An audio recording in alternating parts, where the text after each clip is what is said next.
What's up, everybody? Tyson Roush. Let's talk Jets. Hope everybody's doing excellent. The weather's been phenomenal in New Jersey. Even had like 80 degrees yesterday, so that's been a refreshing change.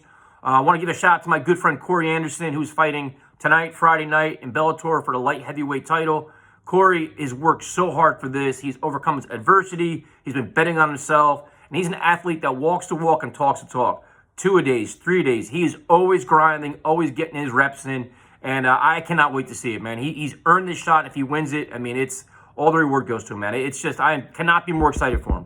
Also, we'll be streaming the USFL Saturday night, 7:30. New Jersey Generals make their debut. Have no idea what to expect, but it's football. So have a couple drinks and join us, or drink water, or have some food. But if not, we'll just sit in the chat and talk about the draft or whatever else.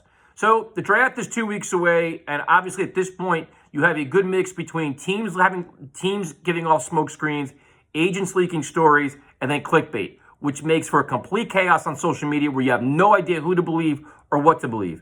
But if we learned anything from the Jets and Joe Douglas, I wouldn't believe anything. Because most of the time, everything they do catches us by surprise. Free agency catches us by surprise. And at the draft, I mean, at the number 4 pick, we have absolutely no idea what's going to happen ahead of them. I don't think they're going to be trading up. So now it's going to be who falls to them and what decisions do they make. Can they trade back if there's good value? I think they could. But other than that, we have absolutely no idea. The one thing we do know is they're going to address a series of needs, pass rusher, wide receiver, corner, linebacker. They got to add depth at other positions. But the goal is game-breaking talent, man. You got to add legitimate playmakers on offense and defense. On defense, you need sideline-to-sideline speed, aggressive, fast athletes. And then on offense, guys that can help make Zach Wilson better and make the offense more dynamic. So other than that, I think the one thing I can say about the whole draft process is I have a level of confidence in this front office and coaching staff because this is probably the first time in years where they're on the same page. And I'm ridiculously impressed about how Robert Saleh has put this together where his position coaches make presentations to the scouts. The coordinators make presentations to the scouts. So every voice is heard. So when the scout and the front office look for players and want to draft somebody, they say, okay, listen, based on the information you gave me, this is the player that best fits. Now, that doesn't mean it's going to be a slam dunk, but the results from last year were good. The year before, we kind of write off to the Adam Gase factor, which is fine. I mean, the Jets were so disorganized, and now they seem like a much more competent organization. Now, obviously, this could blow up in my face 2 years from now, but this is the kind of feeling I get. And I think the Jets are respected league-wide. I mean, based on how they handle a lot of things. Their contracts are much more responsible. This free agency class was, a lot of high-quality, high-character guys where they didn't overpay for anybody, but they're bringing in the legit talent. So in terms of the draft, I'm excited about it. We'll be streaming the entire time. We'll stream Thursday night, Friday night, at some point on Saturday. If you want to join us, that'd be great. It'll be a lot of jokes, a lot of commentary. Not a lot of, we can give you some information, but probably not like other channels. We're more for the entertainment factor and just enjoy the process and trust the process. So stay tuned. Just try not to overreact to the stories over the next week and a half, man, because it gets wild. I mean, you see, Linderbaum could fall to the second round.